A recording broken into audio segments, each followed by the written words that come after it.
Room. There we go. Hey, here we are. Welcome to the Legal Strategies During COVID-19 Virtual Summit panel. This is going to be really great and really informative. If you don't have a pen and paper, I suggest you grab one real quick because this will be information rich, as we should say. My name is Chris Albrecht, and I am the editor-in-chief of The Spoon.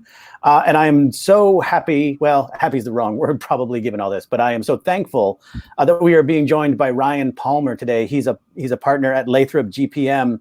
And Ryan, why don't you share with the folks some of your bona fides? Why am I talking with you in particular right now? Hey, Chris, thanks. Hi, everyone. Happy to be here. Appreciate the invitation. I run the restaurant group at our firm, Lathrop GPM. We do a lot of work for franchisors and franchisees in the restaurant space, and then any really just kind of branded or licensed concept and independents as well. So we've been working in this industry for a long time, and I've obviously been following closely everything that's been happening the last couple of weeks. So my guess is your phone has been ringing off the hook. It's been busy. You're right. It's been a challenging time. Lots of people just trying to figure out how to solve what's a really obvious problem, that there's just decreased demand and hard to supply services in the current environment, and then what this looks like when we come out of it. So what I really want today is to provide like a really practical set of talking points for people going forward, something that they can really take action on. But first, I want to set the stage a little bit because this has been, especially as it relates to sort of assistance for here in the US, assistance for restaurants that are having a lot of trouble. It's been a very fluid situation with a lot of moving parts. Can you give me just sort of an update where we're at in terms of government relief programs that are being enacted for like restaurant owners and people in the restaurant field? Sure. I think maybe the easiest place to start, or I don't know if it's the easiest place, but the place to start has been PPP loans, those payroll protection program loans. That was something that was part of the CARES Act and was moving really quickly last week. It is a $349 billion small business loan program that was rolled out in just a few days' time. So you can understand there'd be some confusion on how all of this works, but that's the one where we got some guidance from SBA and Treasury last week exactly who would be eligible to be a borrower. And it comes down to this: if you're a restaurant and you have multiple physical locations and each of those locations has fewer than 500 employees, you're pretty much an eligible borrower, and you can borrow up to 2.5 times of your payroll from the 12 months that lead up to the making of that loan. And if you meet a bunch of conditions, you're eligible to have the entire loan forgiven. And the main condition is you have to spend 75% of the loan proceeds on payroll during the first 8 weeks of the loan. And that's where it gets really hard for restaurants because so many of them are closed right now and just don't have the employee count that they would have had.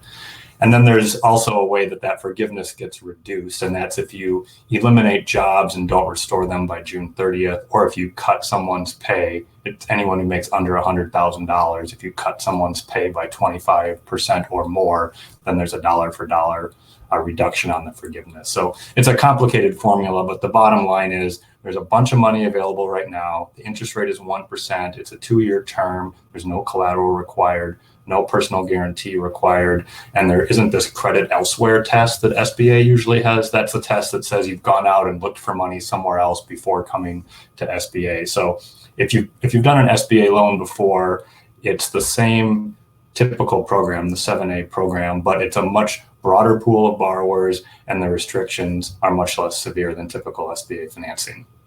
And we were talking earlier, this money is going to go quickly, right? So I know there were some issues with people, like there were things where you had to have an existing account before you could get a loan, or you had to go with your existing lender, and lenders weren't taking new clients. That's right. But here's what I want, because it seems like time is of the essence. So what I would like to pass on to our people in the summit today is, what are things they should have done yesterday? Albeit yesterday was Sunday, but what should they have done yesterday? What should they do today? And what should they plan to do for tomorrow? Yeah, you're right, and all the days sort of blur together here. So that's a good way of thinking about it. But in terms of what you should be doing yesterday or right now, depending on where you are in the timeline here, if you need money to keep your business open, to keep your restaurant open, you should be looking at those payroll protection loans. That program opened on Friday. They are not loans that come directly from SBA. They are loans that are made by SBA lenders. So these are your typical 7A lenders. And you're right, Chris, a lot of them are saying that you have to have been a customer of theirs on February 15th or earlier, because one of the requirements in the loan and one of the things SBA has told the lenders is you have to at least, there's some just kind of minimal underwriting the bank has to do, but one of them is to make sure it's an eligible borrower, and that borrower has to have been in existence on February 15th. So that's why you're seeing some of these requirements, that there be a savings account or a business checking account at that institution even before they'll consider your application. And the other issue is just a practical one. Most lenders are prioritizing their current customers because they're overwhelmed with applications. And that's because of what you just said. It's first come, first serve. There's a whole bunch we don't know about this program, but one of the things we do know is there's $349 billion, and when that's gone, it's gone. So there is a bit of a race to the bank here to get this done. There's been some talk about a new relief package that would replenish this, that there isn't anything that's concrete right now. So everyone is trying to race to the same money. In terms of what you should be thinking about for tomorrow, it's if this program isn't right for you, are there other economic programs that are right for you? A lot of states have grant programs. A grant is just that. It's a grant of money with no repayment obligation. Those range in the $10,000 to $50,000 range from what we've seen. So for a smaller operator just looking to pay rent, that might be an option. And there's also an economic injury disaster loan. That's a loan that's made by SBA. That has a $10,000 emergency grant component as well. Otherwise, it's up to $2 million, really based on the need that the business is experiencing as a result of COVID-19. If you're getting that payroll loan and you also want to apply for a disaster loan, it can't be for an overlapping purpose. So most people are picking one or the other, but you can get the economic injury disaster loan before you would get the PPP loan and then refinance that into a PPP loan. So you can use both, but that PPP loan, even though it's 2.5 times payroll, there's an ultimate ceiling of $10 million on that. So you do hit at some point you do hit a limit regardless of what your payroll is. No, we've been talking a lot of federal stuff. Are there state level things? I understand. I mean, you're based in Minnesota, so right. I don't know. I don't know what kind of patchwork there is, I should say, of resources across the country. But do you know of anything? Are there state or other kinds of resources people could be looking to right now? There are, trying to figure out the ins and outs of each of those programs is really challenging because it is a patchwork quilt of just really confusing programs, lots of them very beneficial and lots of them targeted at restaurants. One source to check would be the National Restaurant Association. They're tracking this on a state-by-state basis.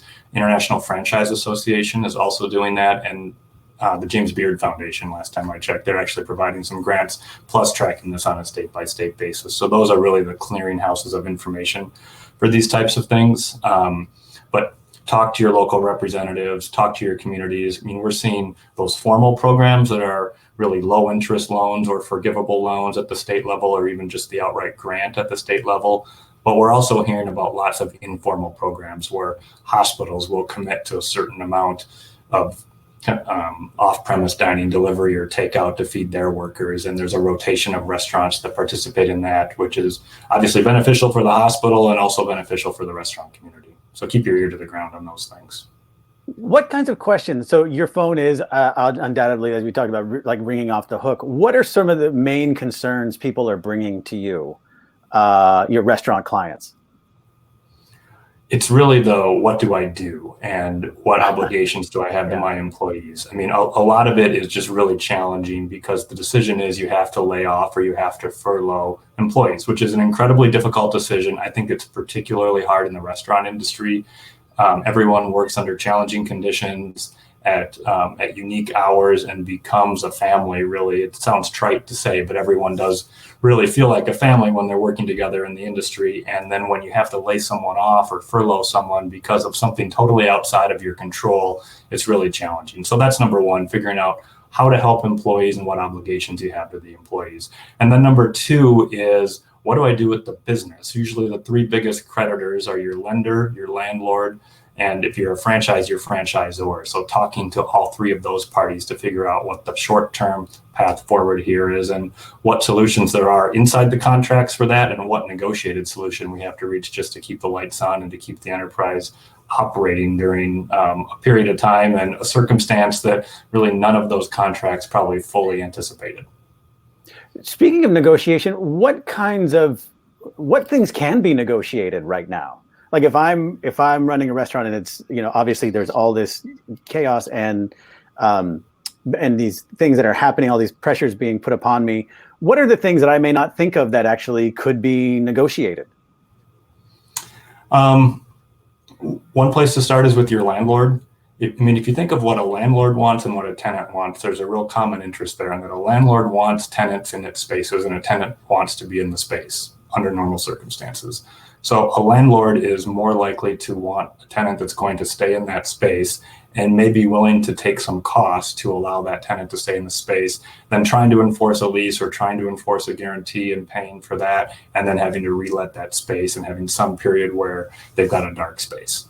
So if you're talking to a landlord, we're seeing lots of waivers of rent for a very short period of time. We're seeing all kinds of deferral of rent for really 1 to 3 months. There's no real rule here, but it depends on your relationship with the landlord and how severely your restaurant has been impacted and what that landlord has for its own obligations. Most landlords have a mortgage to pay as well, so they have to talk to their bank before really granting any relief. So you've got CAM and rent that can be talked about. If you're a franchise, you can talk about the continuing fees and the advertising fees and what services the franchisor can provide during this period.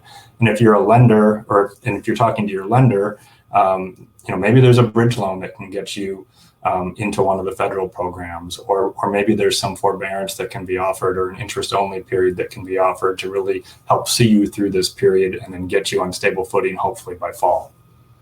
Okay. So one thing I want to know is as restaurants are being told like, hey, maybe you should pivot, or they're thinking we should pivot because dine-in rooms are being closed. So right. Going to takeout or delivery. Is there anything a restaurateur should know from like a legal standpoint? Is there anything they should consider? Like if they're changing the fundamental nature of their business, are there other things they need to consider just in terms of how they've structured their business, like insurance or, covering employees if suddenly they're running out to the curb or anything like that? Yeah, those are good points. Everyone is operating in kind of an emergency environment right now. So if your lease says you can't do some sort of operational thing like running curbside orders out, most landlords are looking the other way and tenants are doing that because you just need to get that done.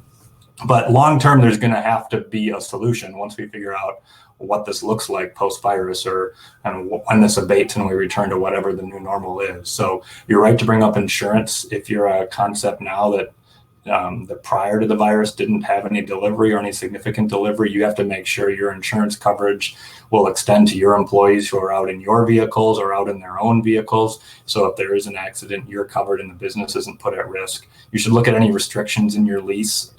You should look at any ordinances in your city or the town that you operate in. There are lots of restrictions on drive-through windows and those types of things that are being eased right now, either formally or informally. But when those snap back to the status quo rule after this period, you don't want to have settled into some compromise solution that you can't continue. So I think be aware of what the restrictions are in your lease, be aware of your insurance, be aware of any restrictions in your franchise agreement, and be talking to those counterparties about what you can do to turn this into something that's more than a really just a short-term emergency response. Okay. And I guess they would know already sort of what their limitations are based on leases that they've signed or just general ordinances in cities. Right. You'll see like a permitted use clause in a lease is a good first place to start. And sometimes that will be very narrowly drafted. So it says you have to be whatever brand you are and you're providing dine-in service. Technically, if you're running orders out to the curb or you're parking a bunch of delivery cars out front, you may be violating your lease. I don't think many landlords are going to be incentivized to do anything about that right now. But when this does return to normal, you should at least know what you're allowed to do under your lease. So this is a good time to look at those things to make sure whatever modified business plan you're operating under now can continue to the extent you want it to continue when we return to some sense of normal. And same thing under your franchise agreement. If you're a franchisee, you're going to have certain things you have to do under your franchise agreement and certain things you can't do under your franchise agreement. So if you're doing things that if you're not doing things that you're normally supposed to do, start thinking about how you are going to bring those back into your business post-virus, or talking to your franchisor about why your modified operating plan looks better than it used to. Okay, I'm going to turn to a question that's in the chat here, which is, to get those PPP loans, does the business need to ensure it will not fire employees in the following months? Not to get the loan, but to get the loan forgiven. That's a requirement. So so the maximum loan amount is 2.5 times payroll in the 12 months leading up to that. So you take qualified wages, you multiply that by 250%. So that's your maximum loan amount. And then by signing the application, you are telling the lender and the SBA that you're going to spend at least 75% of those loan proceeds on payroll in the first 8 weeks of the loan. The other 25% can be spent on rent, it can be spent on utilities, and it can be spent on interest. But at least 75% of that needs to be spent on payroll. If you spend 75% of it on payroll and you don't reduce FTEs, the full-time equivalents, and you don't cut pay above that 25% threshold for anyone who makes under $100,000, then you're eligible to have the full loan forgiven, principal and interest forgiven. If the loan isn't forgiven, it's a 2-year loan, 1% interest, no prepayment penalty, no personal guarantee, no collateral. Okay, this all sounds very complicated. And I don't know what the percentage is for like a small restaurant to have a lawyer. And this question might sound self-serving towards you, but I mean it in all sincerity. If a mom and pop restaurant has to navigate all of this, they should probably have some kind of legal help to make sure that they're not just accommodating right now, but setting themselves up for success in whatever post-corona world looks like. What should people be looking for in a lawyer, right? Like in terms of, do they have to have restaurant expertise? Is it more about negotiating? Is it more just understanding local food law? Like, I don't know the extent to which lawyers practice restaurant-specific law, but are there some things people should really be looking at if they're looking to bring on outside counsel? Yeah, so I think most business lawyers can figure out the SBA programs, the EIDL and the PPP loans, and help you comply with the required paid leave under FFCRA, which we haven't talked about yet, and we can. But I think a lawyer or an accountant, for that matter, with good restaurant industry experience is helpful, because that person's going to know how this applies to your business right away. Like the PPP loan is particularly challenging for restaurants because most of them that have dining rooms are closed, at least partially. So spending 75% on payroll in 8 weeks after the making of the loan is really hard or impossible unless you want to pay people not to do anything. So helping you understand how to use all of these tools as it applies to a restaurant, you're going to have a shortcut there if you have some kind of professional advisor who understands your industry. So, the saying is that there is an opportunity in every crisis, and we are definitely in a crisis. So what I want to ask you is, what are the things that really worry you most in terms of what you're seeing out there as it relates to this pandemic, and as it relates to sort of your practice and the clients you have? And then what do you see as sort of like an opportunity for people that they may not have realized yet? Yeah, so on the worry side, it's really just figuring out what the landscape looks like after this. It's the $1 million question as part of this. This is like nothing any of us have ever seen. I mean, everyone started out by asking, is this worse than 2008? And the answer was yes, because this is an economic stop, not a slowdown. And now if you look back a couple of weeks and when someone was asking that question, they wouldn't even ask it anymore because it's so obvious that this is so much worse than 2008. So I think just understanding that it's a shock to the supply side and the demand side, and then trying to figure out whether the recovery is a U or a V, and then how deep the bottom is. There's going to be a recovery. I mean, I think everyone bets on that. I think everyone in the restaurant industry bets on that. But I think the industry is reshaped as well. I think the relationship with landlords is going to be reshaped. The way restaurants get valued could be reshaped. Just how they're looked at as a tenant in a marquee development or as one of the marquee end cap tenants might get reshaped.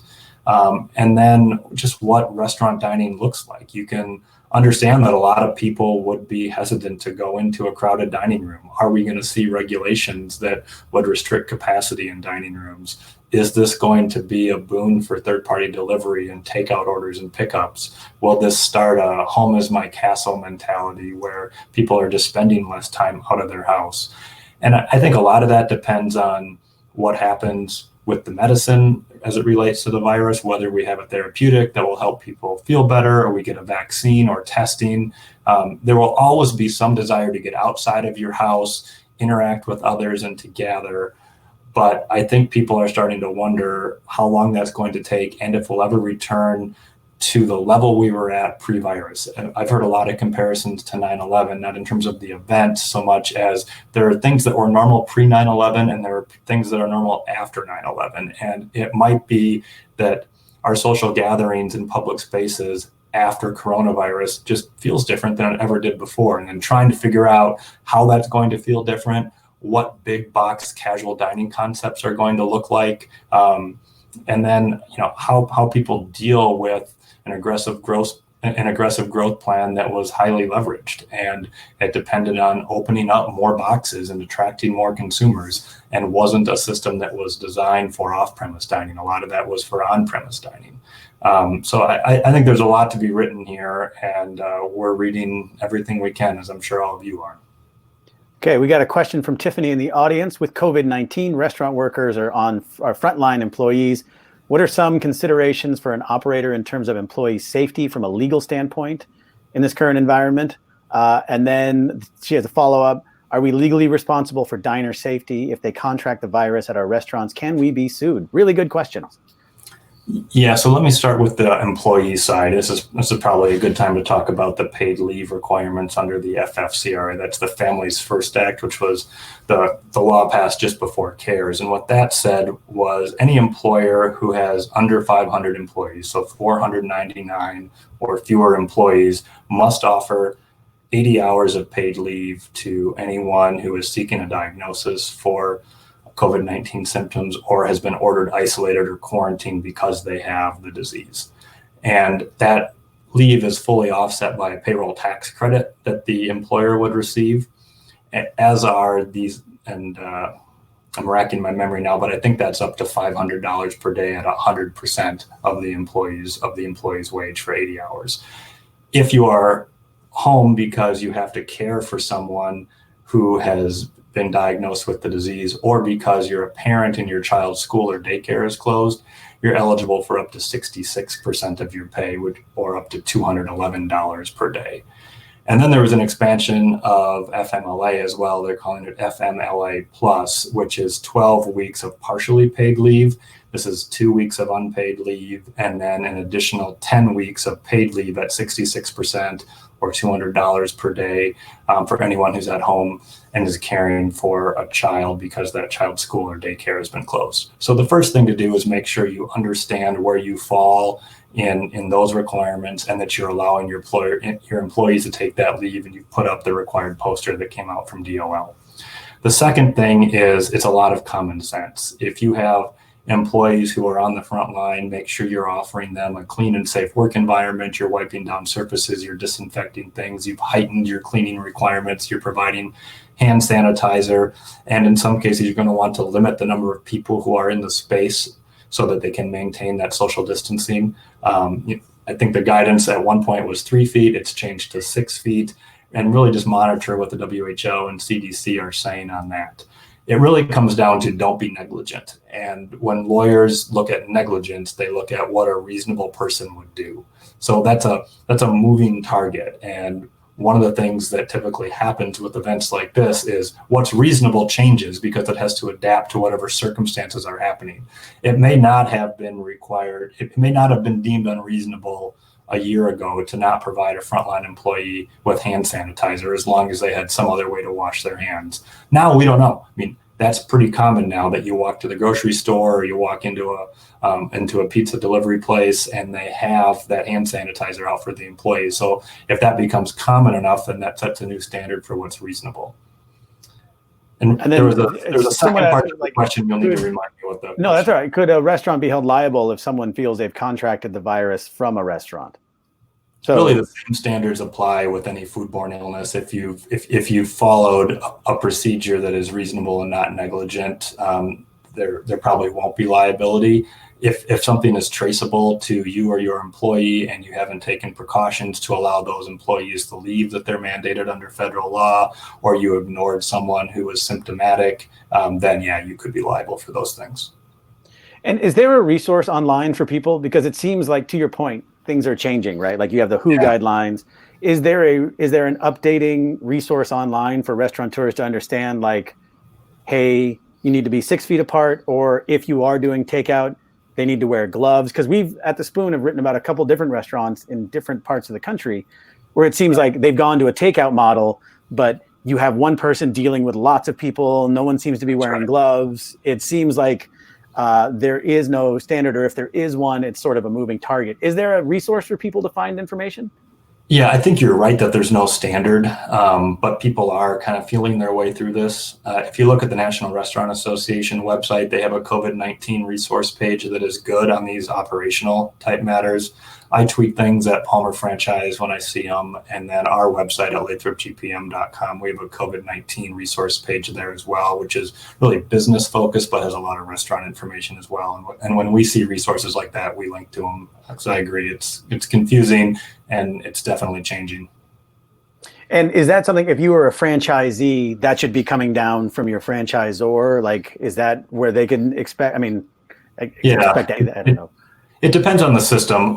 In some, a conservative franchisor is not going to want to give day-to-day health and safety information to franchisees because they're concerned about liability. So they'll probably refer you to a third-party site like the CDC or the WHO. And then in other cases, we have seen webinars and some virtual town halls where franchisors are really providing more operational guidance on health and safety matters than they typically would, because they are concerned about some of the practices their franchisees are undertaking. And just like you said, it's like drinking from a fire hose, trying to figure out everything that's out there and just wanting to make sure the best practice is out there in the system. So I wouldn't be surprised though if you're a franchisee and your franchisor really doesn't want to provide you that day-to-day operational assistance. That's where they try to draw the line between you operating an independent business and them being the franchisor. But in a time like this, we have seen some franchisors providing more information. It looks like people are putting some guidelines, links, resources in the comments. So if somebody's interested, they should definitely check those out and see what they're like. Let's get back on negotiation for a second here. One thing I'm wondering is, one of the things we've written a lot about is sort of, okay, so restaurants need to pivot to delivery. But to do that, they enlist the help of a third-party delivery service, but their commissions can be so high that it becomes almost, you're just basically, it's like like you're digging sand where you're trying to stay afloat, but everything is just kind of caving underneath you. So I don't know how much those are negotiable, but are there terms people should be aware of that are really onerous and may not be that beneficial in even the mid to long term? Yeah, in terms of the negotiability of those relationships, if you're a big system, you put Chipotle, McDonald's type style system, you'll see them cut deals with Uber Eats and Grubhub and DoorDash and some of the big players where they have a commission that is specific to them. If you're a normal restaurant in a normal size system or an independent, there's not a lot of negotiation that goes on with those third-party delivery companies, but you are seeing some changes right now in terms of how the commissions get structured. Some of them are deferring commissions, some are waiving portions of commissions for independent and any new restaurants onto the system, but it still is a ultimately costly way to do business. The idea, though, is that there's a technology platform that exists and it's very quick to market. So it's really plug and play for a restaurant. So you have to make a determination if the benefits outweigh the costs there. In normal times, one of the big things we talk about is the ownership of customer information and what a restaurant is giving up by using one of those technology platforms. They ultimately don't often know who their end customer is and what the buying habits are, and they're not able to track that for loyalty purposes and for really determining where their food is going and what radius is being served. And that's a tough black box for a restaurant in a normal economy. Right now, we're seeing a lot of subscriptions to third-party delivery just because they need to do it, and it's the quickest way to do that. We have seen some, this is primarily in the pizza space, when this was starting to come up in late February, early March, a lot of cross-training of managers into their own delivery fleet so they could use those exempt employees to do their own in-house delivery and kind of just ramp up their own delivery fleet. But that requires a lot of people and some forethought to have done it. Okay, now I know that we've attacked this sort of next question from a lot of different angles, but if you are a distressed restaurant owner right now, where should you be focusing your energy? What are the top three things that people should really be paying attention to right now, and the best ways that they can handle those areas that they need to be focusing? Yeah, the first is, who are your biggest creditors? Start talking to them and just figure out what the short-term plan is so you can keep the lights on. Two, figure out where you can get that economic assistance, whether that's through one of the SBA programs or if you have a state or local program that will help you, and then figure out the interplay between those two things. So if you have a payroll protection loan and then you under CARES want to try to get an employee retention tax credit, you can't do that. You have to pick one or the other. So just understand when you make one decision, it might foreclose another decision. And then the last is just be creative and understand that what we're seeing right now is a spirit of cooperation between restaurant owners and landlords and lenders and franchisors. That won't last forever in the current way, but it's there right now, and take advantage of it. So if it means you have to be creative in how you provide services to your customers, start doing that, and then start talking to those counterparties about what the contract says. All right. Well, I don't see any more questions coming in from the crowd, but I'm wondering, is there anything that we haven't talked about in our chat so far today that you want to make sure people know? I think if you haven't read a description of what the CARES Act does, there are a half dozen things in there that could apply to your company in addition to the EIDL and the PPP loans. Take a look at that. We have a good description of it on our website, which I think I saw come through in the comments here. That would be worth your time. And then talk to your advisor about it, because there are programs out there designed to help people. They're hard to understand sometimes, and they're hard to really get to. So you just need to be thinking about it and be talking to people who do this every day. So don't be afraid to make a call to your attorney or your accountant. This is the time to talk to those people. Yeah, I mean, just in this conversation we've had, it's like an onion, and there have just been layers and layers of things that people need to be aware of. And unless you are following the precise language, and even how that language is changing just in the past week, it seems like having an advisor right now is really critical to make sure you're making the right decisions.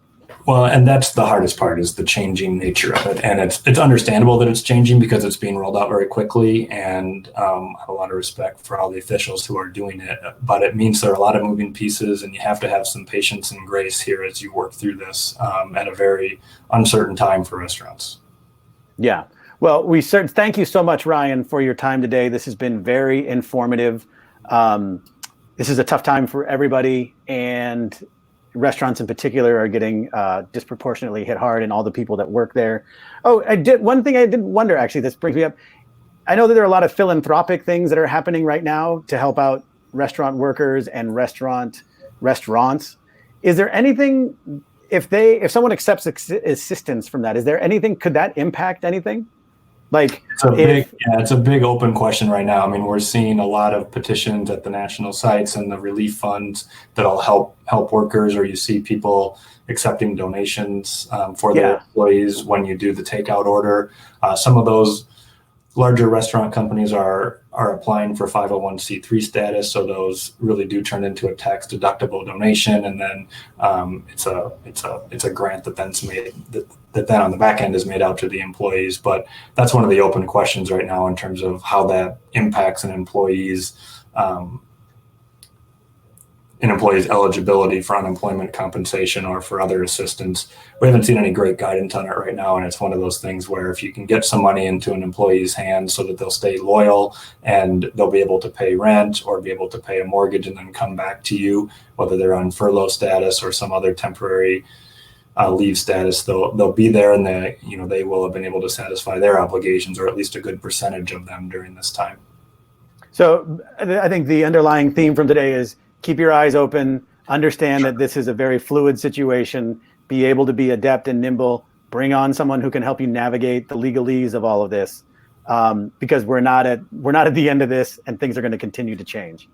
That's right. We're not at the end of this, and I think there's going to be more changes. I think we may see changes to the payroll protection program loans and that June 30 date June 30 date, which is the date you have to restore the FTEs or the decreased comp, and we may see some replenishing of that fund, or we may see a whole new program altogether with its own requirements. So we're going to have to keep an eye on this, and it's just going to be something that is evolving and is going to depend on what the overall economic situation looks like through all this. Like I said earlier, this has been like nothing anybody has experienced, so we're all finding our way through it together.